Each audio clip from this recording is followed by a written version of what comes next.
Chapter 7. The front door to Candlewick Studios was closed, but an iron-barred window was a few inches open, and James was there, pacing on the other side of the panes. "Hey, James," I called up at him. "The man I want to see. I want to ask you a few questions." "Not tonight, you don't," he snapped. "I'm too short and too old, and my nose is the wrong color." "Uh-huh. I know exactly how you feel," I said slowly. "Is he crazy?" Spike whispered.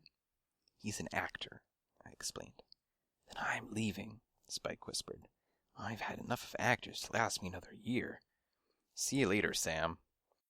He waved at me and blended into the night. I jumped to the window ledge and squeezed into the room. Directly below me, on the other side of the window, was a scratched wooden table with a red plastic lamp. I vaulted onto the tabletop and sunned myself in the light. The room, I decided, was a television dressing room. A white plastic counter ran the length of the right wall, and got looked at by a mirror. The counter held a couple of baskets full of makeup. On the other side of the room was a brown and yellow sofa, with some coffee stains that dated from the Nixon administration, and a table that held some food. On the edge of the table was an angry James Blonde. "Ah, so," I said briskly. "Feeling ugly, are we, James? A little short? A little old? A little nose is the wrong color?" He glared at me. "You want to get your whiskers pulled," he said. "Keep talking." "Fine with me." I bounded off the tabletop and padded across the room. He growled at me. "You're leaning on your luck tonight, Sherlock." "Uh-huh," I said impassively. "And who leaned on yours?" "Who didn't?" "That's a start." "You can start with my manager, who once again conveniently forgot to pick me up." "And that bothers you?" "Actually, no," he said, yawning. "No, come to think of it, it merely sets the stage." He rose quite dramatically and bolted onto the couch. I settled onto a cushion. "Go on," I said. "As though wild elephants could stop you." He glared again. "Hey, I'm all ears," I said. "Right. So I'm sitting around the office, upstairs, just now, about 20 minutes ago. Everett, that sneaky little jerk, is on the phone. I don't know who he's talking to, but... Hold it, clear it up. He's the what? The director? The director, my paw! The fact is, he couldn't direct a mouse to a plate of cheese. Of course, he calls himself a director. The feline's Fellini, the Spielberg of the slop." "A lot of cat talk," I said. "Go on, he was on the phone." "Right. He was on the phone. He dials and goes, suddenly, 'Babe, get me Felix.' Felix, turns out, is Sandy's understudy." "So?" "So Felix, who we now learn was hired about a year ago, is suddenly Sandy's substitute. Felix can be the star." "And eat the food," I said. "James, that's terrific. You're off the hook." "Off the hook," he said. "Don't you understand? I'm off the map. I don't exist. I'm disappeared. I'm suddenly star material that's raveling into lint. He wouldn't want me," James hollered. "I'm rejected.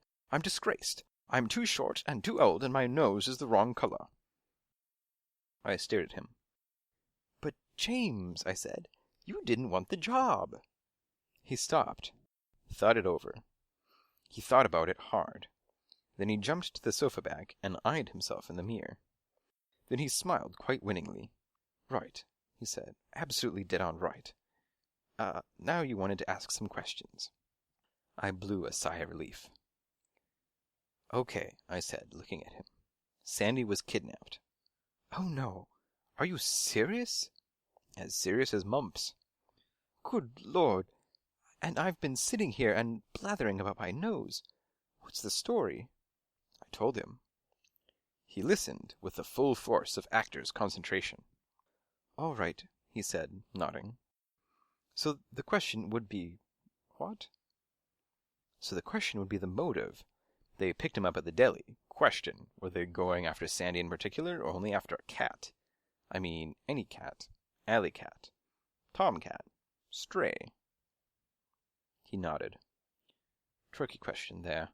So, how can I be of help? Number one, I said abruptly, did you ever see a stakeout? Well, he said thoughtfully, I once saw a cookout. I think they were cooking steaks. That's stakeout, James. S-T-A-K-E. And what it means is that somebody's watching somebody else. Like he's standing around the door a lot or lurking around the street. James began pacing back and forth across the room. What I'm asking is, was anybody staking Sandy out? And I'm thinking, Sam, I'm thinking. He vaulted up to the windowsill and squinted around the street. Okay, he said, you're asking about a tall, ugly fellow in a turtleneck and jeans. He laughed. Almost everyone's a tall, ugly fellow in a turtleneck and jeans. Only this one, I added, is a man in a tan van. Tan van, he said. You mean a 93 Chevy? I don't know, I said. Why?